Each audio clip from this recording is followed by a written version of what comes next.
Ok, bom, boa tarde a todos. Prazer estar aqui com vocês, apresentando esses resultados e agradecer toda a organização do evento. Um resultado, um evento muito esperado.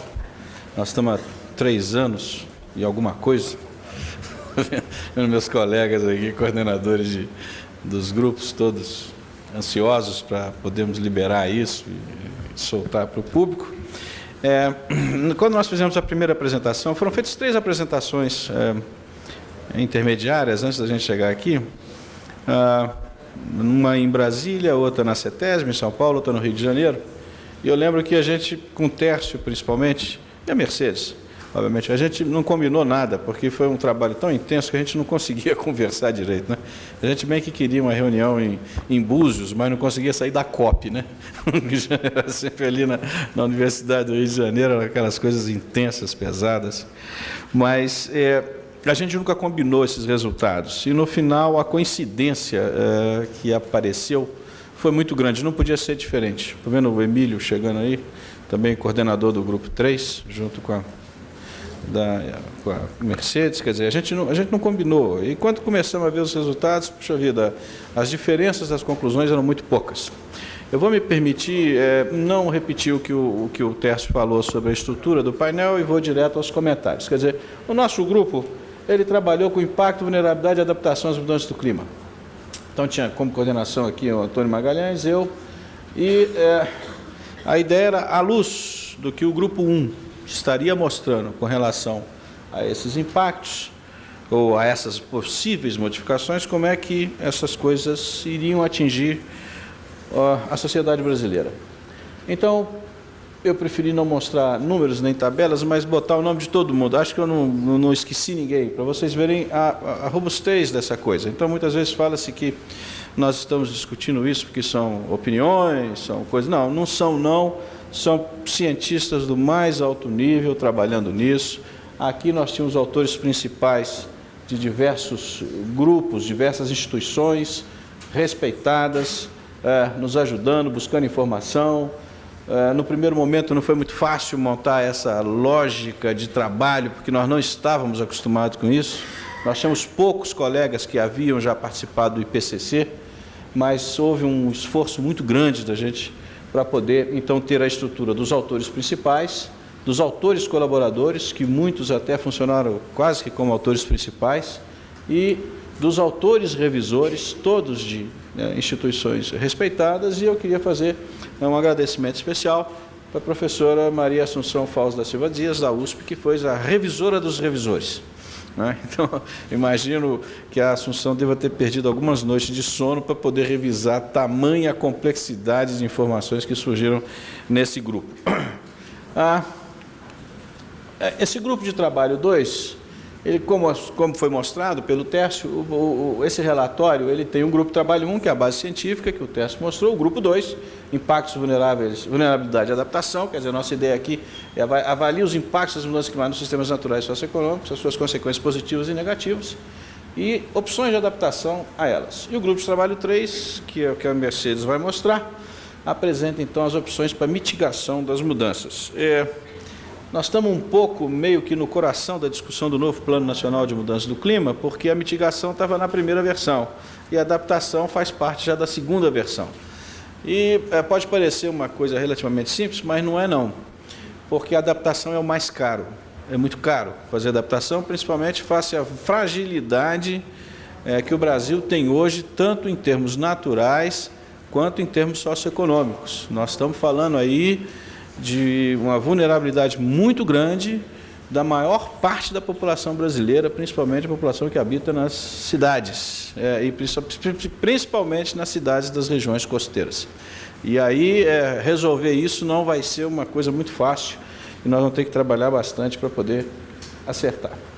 Bom, nós temos também a mesma coisa, nós temos vários capítulos. O capítulo 1, o ponto de partida desse grupo 2, foi uma discussão estruturada, adotada pelo grupo, organizar os atores envolvidos, processo de elaboração, enfim, buscar os resumos dos principais pontos do grupo 2, a R4 do IPCC, e tentando pontuar os trabalhos científicos mais importantes. Então, aqui é a busca do estado da arte, é uma espécie de assessment, não era, não, eu acho que isso vai acontecer, não, em cima de publicações já existentes, a gente pôde, então, fazer uma pequena avaliação, uma avaliação no que foi possível, quase exaustiva do que existe no Brasil hoje. Bom, olhem a complexidade do grupo 2, não é muito fácil, não. Nós avaliamos recursos hídricos, ecossistemas de água doce e terrestres, sistemas costeiros e segurança alimentar, aglomerados humanos, indústria e infraestrutura, com especial atenção para áreas urbanas e rurais, principais setores econômicos e serviços, saúde humana, bem-estar e segurança, subsistência e pobreza, impactos multissetoriais, riscos, vulnerabilidades e oportunidades e adaptação regional. Quer dizer, quando você olha isso, um trabalho enorme, né? Não foi à toa que nós tínhamos 98 cientistas trabalhando nisso, buscando essas informações. Há um desequilíbrio razoável entre capítulos. Alguns têm muita informação disponível, outros não têm quase nada. A gente percebe isso claramente. Você tem alguns pontos que as lacunas existem, outros pontos que você tem muita informação. Então, quando a gente fala de ecossistemas oceânicos, aí a gente começa a ficar bastante preocupado, porque o sistema observacional não é completo. Então, a gente vai usando os resultados do grupo 1 e o que o IPCC aponta. Não, o mar está subindo aí 3,5 a 5 centímetros por década. Qual a influência disso nos manguezais? Qual a influência disso nas ressacas? Qual a influência disso na população que está em volta ou vivendo ali? Quer dizer, mas uma das primeiras lacunas principais que surgiu foi essa. Então, quer dizer, olha, a gente pode falar bastante coisa, porém, nós temos um problema sério com o nosso sistema observacional. E outras coisas também foram surgindo. Agora, esse resultado é um resultado importante? Mostra aonde que o Brasil tem que investir em ciência, tecnologia e busca de informações para começar a ter mais robustez. Esse é o primeiro exercício, né? O segundo, a gente espera que com essas indicações possa melhorar e muito com relação ao que foi visto. Bom, o capítulo 2 são os fundamentos, estrutura similar ao grupo 2 do R5, conceitos, chaves, pré-requisitos para boa decisão. Explora um pouco esse conceito de risco, como é que nós vamos tomar essa decisão. Enfim, e no final disso tudo, acabou que a gente criou um problema para a gente mesmo, porque quando isso foi apresentado em Brasília, pediram para a gente fazer um sumário executivo para os tomadores de decisão. Eu falei, vamos lá, vem mais trabalho para a gente poder fazer esse negócio.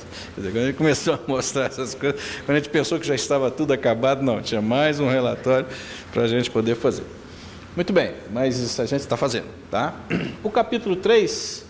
mostra as mudanças climáticas na esfera nacional. É uma passeada geral, principalmente com destaque à confiabilidade das projeções e essa variação com a mudança da escala espacial. É muito difícil a gente generalizar, como a gente tem visto em alguns casos aí, o que vai acontecer no Brasil. Quer dizer que a temperatura vai subir 6 graus? Vai subir 6 graus?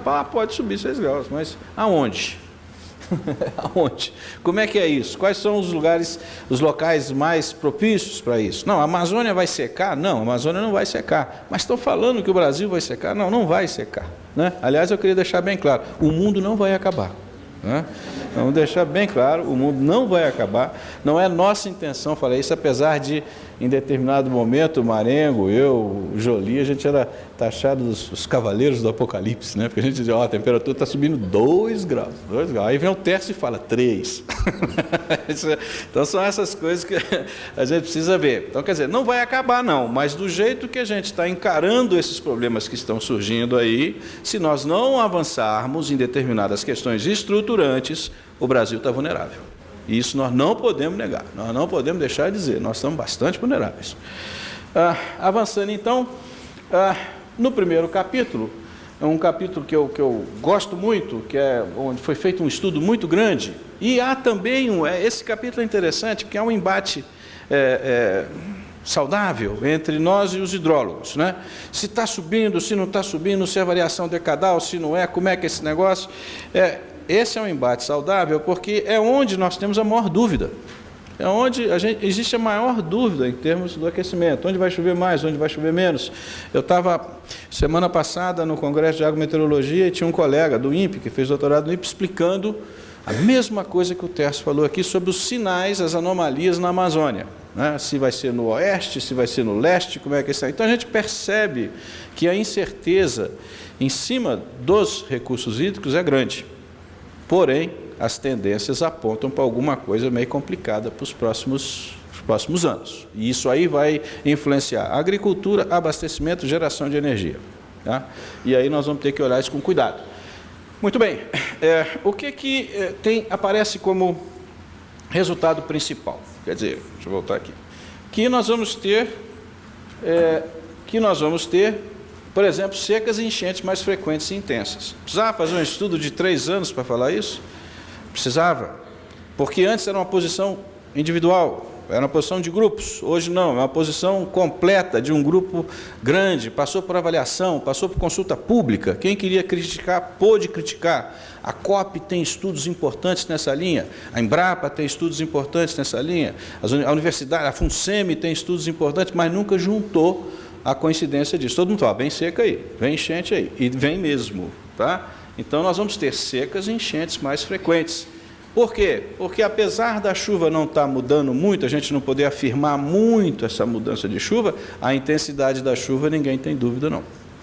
O Tércio mostrou claramente para São Paulo, nós fizemos estudos para o Centro-Oeste, no Centro-Oeste a intensidade da chuva de 1990 para 2012, ela dobrou. Ela saiu de 100 para 200 milímetros em um dia. O total...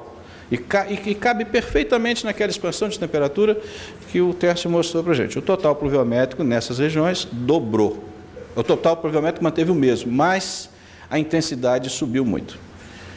E aí tem impactos na agricultura que a gente vai mostrar mais. Agricultura primeiro, depois inundações, enfim. Começa a ver toda aquela quantidade de notícias que a gente já está cansado de ver na televisão e que se repete todos os anos. Foram identificadas variações, aqui é um problema seríssimo, pouca pesquisa sobre o impacto das mudanças climáticas em águas subterrâneas. A gente tem poucas informações, é preciso verificar onde é que estão esses dados, ou se eles foram feitos. Eu lembro-me bem, sem citar nomes, que teve um deputado aí que foi presidente da Câmara, né? E ele foi acusado de ter usado muito dado de poço artesiano no Nordeste. A gente, onde é que estão esses dados? Que a gente quer fazer uma análise com esses dados. Eu não acho os dados, né? Existe pouca informação nessas regiões. O DENOX, no passado, fez uma série de perfurações, acompanhou uma série de poços, e a gente não consegue ter esses dados para poder fazer essa análise. Então, isso pode ser bom, porque no momento que você faz o alerta, você começa a sistematizar a forma de coletar as informações. É preciso fazer uma grande reunião, Ministério do Meio Ambiente, Agência Nacional de Águas, os professores, os estudiosos do assunto, para dizer como é que nós queremos essas informações e como é que nós podemos avaliar o impacto disso na água subterrânea. Por quê? Porque sem essa avaliação a gente não vai saber o que vai acontecer com o abastecimento de água nas cidades. Né? Então, essa é a questão. Então, por enquanto, não dá para falar muita coisa, porque é preciso fazer esse avanço aqui. Foram identificadas variações de tendências diferentes em regiões de bacias do hidrográfico brasileiros, certo? Isso é um dado novo? Não, não é um dado novo. Em 2008, essas primeiras informações foram surgindo tanto no INPE quanto na COP, e chegou na COP em determinado momento que se falou em redução de 25% da vazão de São Francisco, em 2008. O professor quase foi crucificado quando falou isso. Nesse estudo aqui, a gente chegou a 30%. Quer dizer, quando você começa a discutir, você pode ter esse tipo de situação. O que significa 30% da vazão, redução da vazão de São Francisco? A transposição já está ameaçada. Aquela história de transposição já começa a estar ameaçada. Irrigação para determinadas culturas também está ameaçada. Prioridade para abastecimento humano. Quer dizer, precisa ser rediscutido tudo isso que está aí em política pública no Brasil. As precipitações no norte e no nordeste do Brasil não apresentaram uma tendência de mudança definida. O Tércio mostrou um pouco isso aqui. Aquela bolinha branca, bolinha vermelha, quer dizer, podendo ter reduções significativas ou aumento moderado. Eu falei, pô, você está em cima do muro. Não, não estou. Essas reduções significativas você pode encontrar em algumas regiões, principalmente na transição agreste e semiárido, você pode encontrar essas reduções significativas, mas você pode ter aumento moderado na Mata Atlântica, no litoral. Quer dizer, então, é isso que está começando, nós estamos começando a ver coisas mais claras, a ver as coisas mais claramente, não no nível que a gente via há 10 anos atrás. Os rios no leste da Amazônia e do nordeste do Brasil, estou falando um pouco Pará e alguns no nordeste do Brasil, poderão ter redução de vazão. Alguns estudos feitos pelo IPA e pelo grupo de hidrologia pelo LAMEP, o antigo LAMEP-ITEP, em Pernambuco, apontam uma redução de vazão de quase 5, redução de precipitação de quase 5 milímetros por ano, numa região já seca. O que significa isso? É um impacto muito forte em algumas bacias, em outras, aumento. Avançando um pouco, nós temos aqui, então, essa vazão pode chegar até 20%. A bacia do Tocantins apresenta redução da vazão de 30%. Perdão, eu falei São Francisco, mas é Tocantins. A bacia do Paraná Prata deverá ter um aumento de vazão entre 10% e 40%. Nesse cenário aqui, que não é um cenário muito bonzinho, não. Tá? Olha o intervalo. Né? Então, o que significa isso? Que qualquer tipo de estratégia que o governo quiser tomar no futuro para buscar geração de energia naquelas regiões, principalmente na Amazônia, tá, vão estar um pouco ameaçadas, né, porque há uma certa fragilidade nisso. Então, nós vamos ter que pensar bem nessas estratégias futuras. Já aqui no Paraná e no Prata, e também no Rio Grande, não. Você não tem essa redução tão grande. Portanto, não é um problema de fornecimento de energia que estaria ameaçado. Eu acho que aí vai haver gestão de rede, vai haver... Diz que agora, incêndio no Piauí também está fazendo apagão, né? Eu ouvi dizer uma coisa... A rede é interligada, mas um incêndio no Piauí promove um apagão no Nordeste. É difícil. Bom, então vamos lá. Então, o que acontece? Isso aqui serve para nós pararmos e pensarmos seriamente qual é a opção que o Brasil vai fazer nos próximos anos para a sua matriz energética. O Emílio é um dos especialistas nisso no Brasil. Nós temos biomassa, nós temos eólica, nós temos solar e estamos instalando termoelétrica a carvão. Então, é isso que nós queremos, é termoelétrica a carvão. Mercedes talvez poderia até falar um pouco mais sobre essas emissões que vêm desse setor, mas eu acho que se o Brasil continuar a fazer isso, como nós ouvimos de importantes personagens do Ministério da Minas e Energia, no último summit do etanol, dizendo que sim, que vão aumentar as termoelétricas a carvão, quem estava na mesa quase teve um infarto. Você já está na contramão da história. Agora, quando a gente apresenta esse tipo de situação, a pergunta é: qual vai ser a opção brasileira em função desta situação? Dá para contar com água? Dá. Até quando? E onde? Né? Como é que nós vamos fazer isso? Os ecossistemas de água doce e terrestre, obviamente que a gente não precisa falar muito, declínio da biodiversidade nos ecossistemas aquáticos continentais brasileiros. Principalmente, é impressionante, é sempre onde fica o foco, né? Principalmente nas regiões mais populosas do Brasil. E na área terrestre, perda de habitat e fragmentação. Aqui aparecem coisas importantes. No momento que você cria um código florestal, aprova um código florestal, exige que esse código faça revegetação de APP, áreas de proteção permanente, e você coloca como alvo principal a manutenção da água e a recuperação desse uso do solo, você minimiza esses efeitos aqui de perda de habitat e fragmentação. Minimiza. Mas até quando? Vamos torcer para dar certo. Não foi o Código Florestal dos nossos sonhos, mas, como se diz por aí, foi o possível de ser feito. Então, vamos torcer para fazer direito, porque ao fazer direito, a gente mantém a oferta de água, principalmente nesses ecossistemas aqui, mantendo a biodiversidade desses ecossistemas. Avançando um pouco, aqui é bastante interessante. Isso aqui foi o que me chamou mais a atenção, primeiro para mim, porque eu conhecia pouco, depois pela magnitude desse negócio. Então você vai ter risco para as comunidades costeiras com aumento do nível do mar. Nós estamos falando, me corrija até se eu estiver errado, uma variação de 1,1 centímetro por década até 5 centímetros por década, dependendo da região.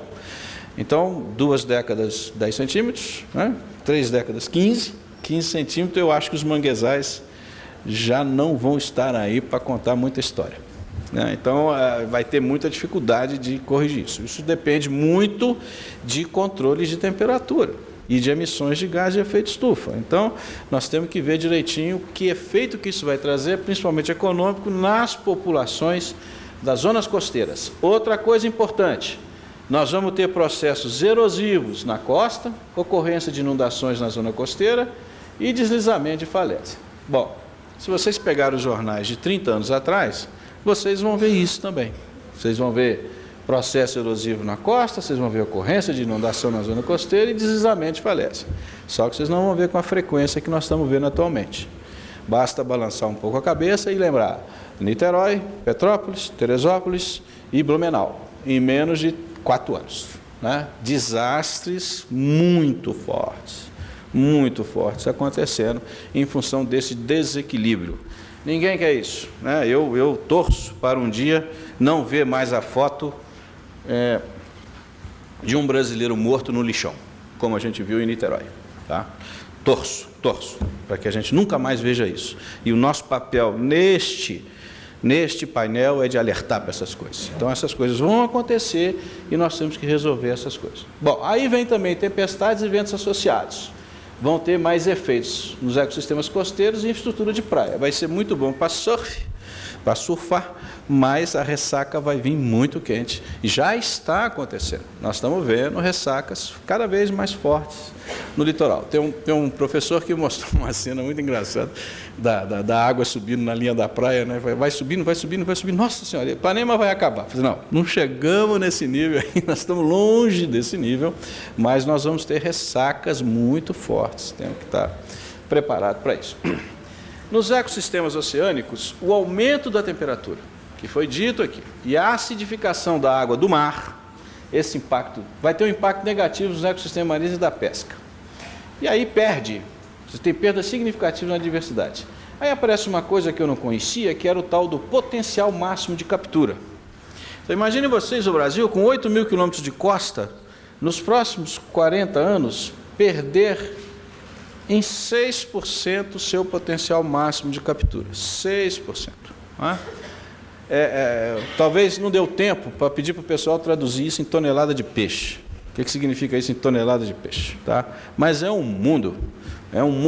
E isso é uma das coisas mais ricas que nós temos e a gente sequer começou a explorar intensamente fazendas marinhas e condições de produção, como a França tem, como a Escócia tem, produção de frutos do mar confinados. Talvez Santa Catarina tem bastante coisa, Rio de Janeiro alguma coisa, mas nós estamos com essa possibilidade por conta de acidificação da água do mar e temperatura, impacto negativo nesses ecossistemas. Então, tudo isso precisa ser controlado. No sistema alimentar e segurança, nós temos medidas adaptativas e mitigadoras aí do setor agrícola. Eu vou deixar a mitigação com a Mercedes. Vamos falar um pouco mais da adaptação. Aí, puxando um pouco a sardinha para o nosso lado, a agricultura saiu na frente. Nós já estamos trabalhando com condições de adaptação há mais de 8 anos. Então, é possível sim desenvolver cultivares tolerantes à temperatura elevada, é possível sim desenvolver cultivares com maior tolerância à deficiência hídrica. Nós já estamos trabalhando com sistemas de produção mais eficientes e o Brasil implementou em 2010 o maior programa de redução de emissão de gás de efeito estufa da agricultura do mundo, que chama Agricultura de Baixa Emissão de Carbono. Existe uma série de críticas com relação a esse programa, se está indo bem, se está indo mal, como é que ele está indo, mas implementou. Tá? Então, nós já estamos mudando, já há uma proposta muito forte, a tendência é ampliar, que a gente saia daquele monocultivo extensivo e comece a mudar lentamente para sistemas de produção. Se isso não acontecer, nós vamos ter muita dificuldade de manter o nível de produção que nós temos hoje no país. Eu ouvi de pessoas extremamente conservadoras dizendo o seguinte: é a maior revolução na agricultura brasileira depois do plantio direto. Assim, vindo de uma pessoa conservadora, eu fiquei até tranquilo, acho que nós estamos no caminho certo. Vamos em frente. Então, o grande problema não é buscar cultivares tolerantes à seca ou sistema de consorciação. O grande problema são as pragas e as doenças. Esse é o grande problema que a gente começou a olhar, já existem trabalhos muito importantes nessa linha, mas volta e meia estoura uma coisa aí, como essa helicoverpa aí, que eu não sei, já está pegando, não sei se isso cresceu por conta de desequilíbrios ambientais, ou por conta do tipo de desequilíbrios por conta de mudança climática, ou desequilíbrios por conta de sistema de produção. O problema é que outras doenças e outras pragas vão surgir, e a gente não sabe direito como é que vai fazer. Então, muito estudo está sendo feito, muita coisa está sendo feita. Eu acho que essa é a grande ameaça da agricultura brasileira nos próximos anos. Os outros, com o sistema de produção, a gente consegue contornar, mas pragas e doenças eu tenho muita dúvida e vamos ter que trabalhar muito forte nisso. As principais conclusões com os aglomerados humanos em indústria e infraestrutura, você tem, primeiro, nas áreas rurais, impacto da agricultura, da mudança climática na produção agrícola. Então você vai ter, obviamente, migrações e interações com áreas urbanas. Alguns estudos mostram que esse aumento de temperatura, consequentemente da evapotranspiração, coloca áreas que são áreas de baixo risco em condições de áreas de alto risco. E aí a produção cai, não é nem a produtividade, a produção deixa de produzir. E aí o que resta a essas populações é migrar, vai embora, vai para o centro urbano. E aí você começa a ter diminuição da oferta de terra agricultável, migração da população para as cidades, reversão de tendência de crescimento econômico em regiões mais vulneráveis. Aqui eu estou falando claramente do Nordeste, tá? É onde espera-se um impacto muito grande e que vem acontecendo com frequência. Nós temos visto aí secas muito fortes. Na questão das áreas urbanas, vulnerabilidade da infraestrutura urbana, análise de impacto e adaptação. Bom, aí começa de novo, a gente sempre volta no mesmo ponto.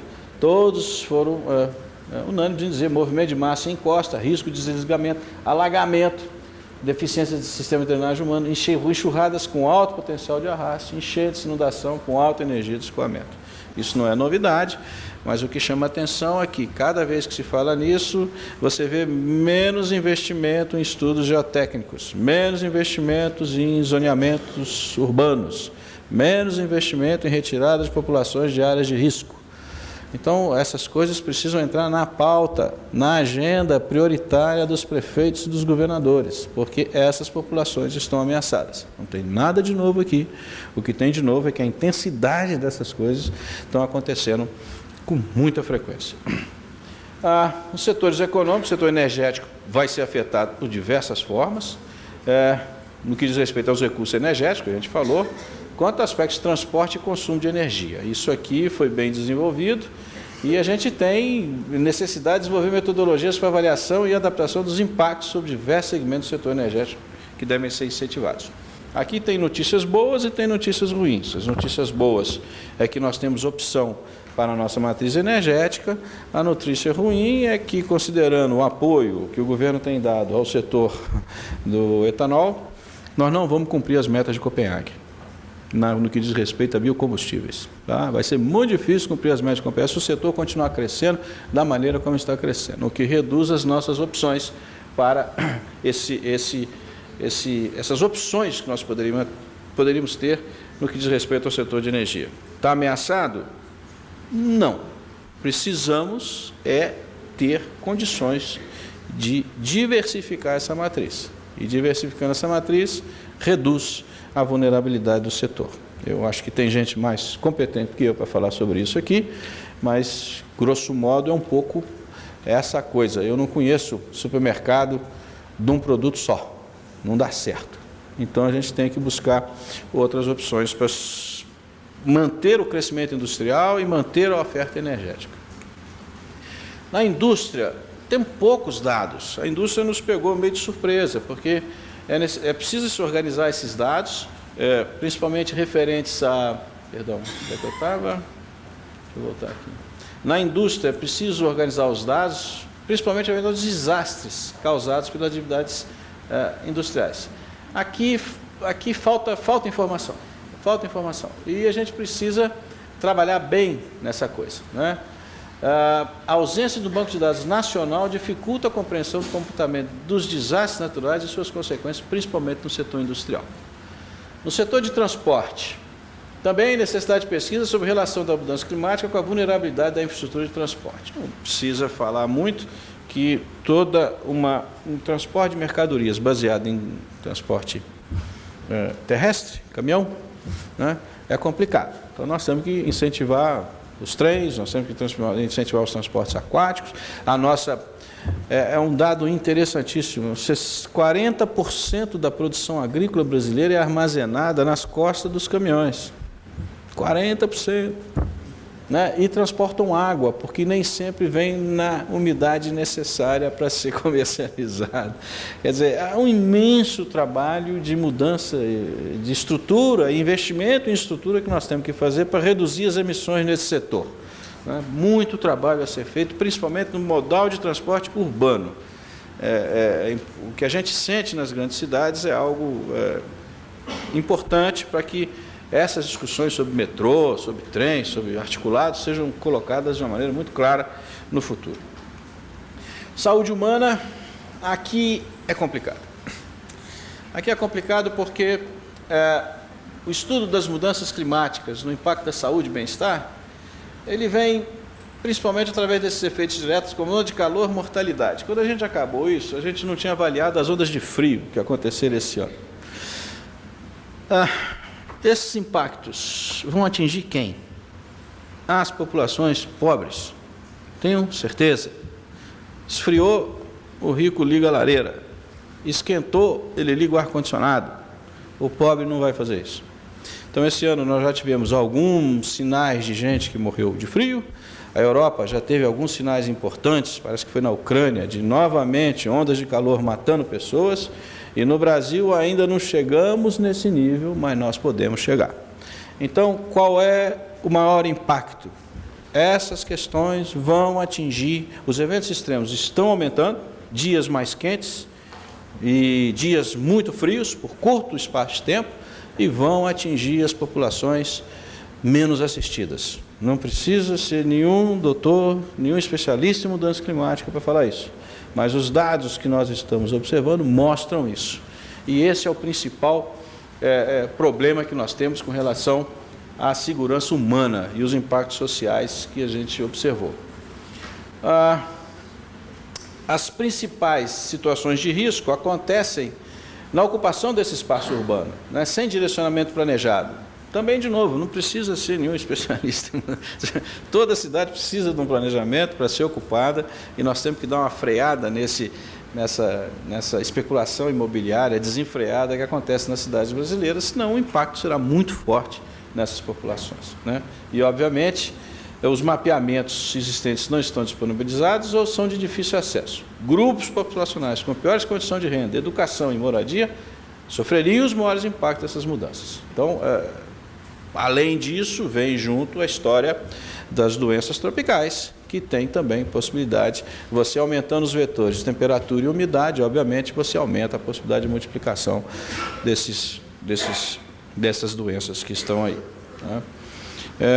Avançando um pouco mais, bom, a questão da saúde humana, bem-estar e segurança também está ligada a uma política agrícola, principalmente na Amazônia, uma política agrícola mais importante para resolver essas questões ambientais, né? A redução, isso aqui foi o foco foi muito dado para a região da Amazônia. Muita coisa tinha na Amazônia, a gente tinha pouca coisa nos outros estados, nas outras regiões.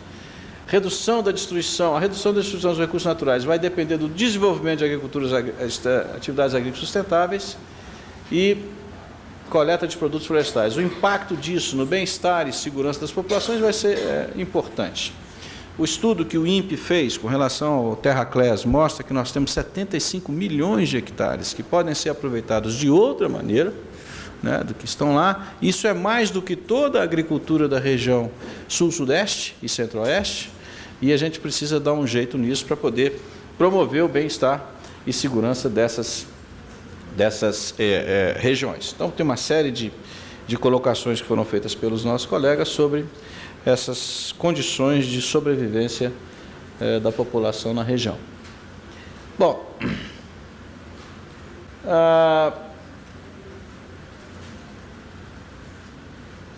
essa questão aqui dos impactos multissetoriais com os riscos e oportunidades, de novo, caiu na agricultura.